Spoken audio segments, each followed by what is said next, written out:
So the office was created in 2003 based on a conversation between Hudson Weber President Dave Egner and McGregor Fund President Dave Campbell. The two of them had been in Leadership Detroit with former Governor Granholm, and this is prior to Jennifer Granholm becoming governor-elect. And so they had participated in Leadership Detroit together. They happened to be at some event together after the November 2000 election and proposed to her, and the story goes on the back of a napkin, this office of Foundation Liaison at the state level, and asked her would she, in fact, be interested in it. She, of course, said absolutely yes.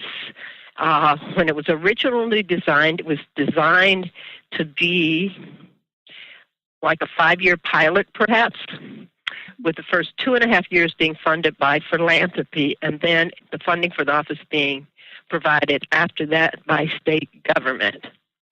Back in 2003 is when Michigan really started getting hit hard with the downturn in the economy relative to state government, and the first series of budget cuts began. So I came into the position in April of 2003. My understanding is that they were looking for someone who had both government and foundation experience. So I made what I understand to be a very short list.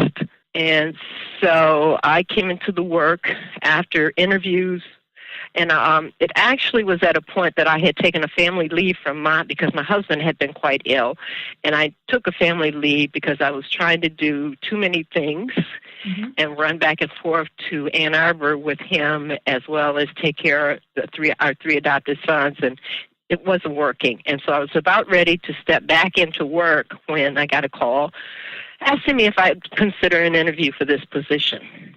And I interviewed with Dave Egner and Dave Campbell, and then had an interview with the governor and her staff. And during her interview, she offered the position to me. We're a small office. There are 2.5 staff. My colleague, Maura Dewan, came to work with me in September of 2003, and we have worked well together since then. She was recommended by a couple of different sources. One of my colleagues from CS Mott, who had been on my team and had worked for me, says, I know how you work. She'd be a good partner for you. And Dave Egner, understanding the office, said, I know what this office is going to need. She'd be a good person.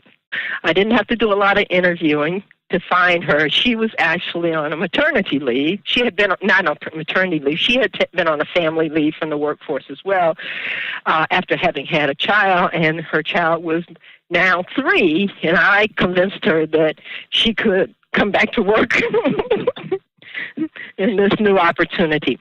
The Michigan office was actually patterned after an office that was in Detroit in the late 80s, and they tried to tweak our office in a way that it didn't run into some of the challenges that the Detroit office had.